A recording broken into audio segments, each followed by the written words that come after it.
మొన్న రీఓపెన్ అన్నారు, నిన్నేమో ఆ ఉద్దేశం లేదంటూ జీవో జారీ చేశారు. అసలు తుని కేసులో ఏం జరుగుతోంది? ప్రభుత్వం ఏం ఆలోచిస్తోంది? వైసీపీ ఏమంటోంది? ఏపీలో సంచలనం సృష్టించిన తూని కేసులో ప్రభుత్వం కీలక నిర్ణయం తీసుకుంది. కేసును రీఓపెన్ చేసే ఉద్దేశం లేదని స్పష్టం చేసింది. హైకోర్టులో అప్పీల్ కు వెళ్లడం లేదంటూ క్లారిటీ ఇచ్చింది. అప్పీల్ ను ఉపసంహరించుకుంటూ ఏపీ సర్కార్ జీవో సైతం జారీ చేసింది. సున్నితమైన అంశాల్లో అలసత్వం వద్దన్న ప్రభుత్వం కేసును తిరగదోడే ఉద్దేశం లేదంటూ ప్రకటించింది.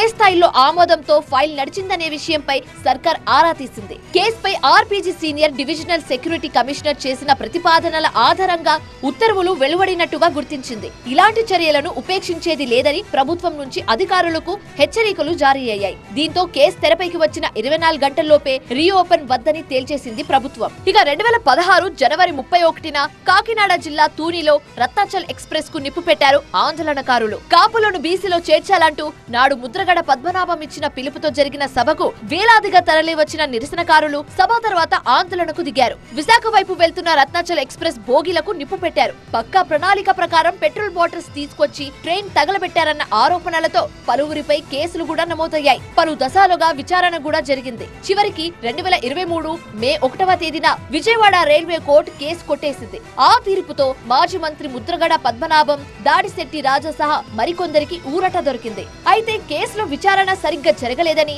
నాడు రైల్వే పోలీసులపై కోర్టు అసహనం వ్యక్తం చేసింది. సరైన ఆధారాలు తమ ముందు ఉంచలేకపోయారంటూ ఆక్షేపించింది. ఇక తూని కేసు విషయంలో కూటమి ప్రభుత్వంపై ఆగ్రహం వ్యక్తం చేశారు వైసీపీ నేతలు. రైల్వే కోర్టు కొట్టేసిన కేసును హైకోర్టులో అప్పీల్ చేయడం ఎందుకు, మళ్లీ వెంటనే నిర్ణయాన్ని వెనక్కి తీసుకోవడం ఎందుకంటూ మండిపడ్డారు. అంతేకాదు కాపు ఉద్యమంపై చంద్రబాబుకు కోపం ఎందుకంటూ ప్రశ్నించారు. ముద్రగడ పద్మనాభంపై ప్రభుత్వం కక్ష కడుతుందన్నారు. మొత్తంగా అప్పట్లో సంచలనం సృష్టించి కేసు రీఓపెన్ అనడం, ఆ వెంటనే ఆ ఉద్దేశం లేదంటూ ప్రభుత్వం క్లారిటీ ఇవ్వడం, అప్పీల్ ను సైతం ఉపసంహరించుకుంటూ జీవో జారీ చేయడం, ఇలా అంతా 24 గంటల్లోపే చకచక జరిగిపోయాయి.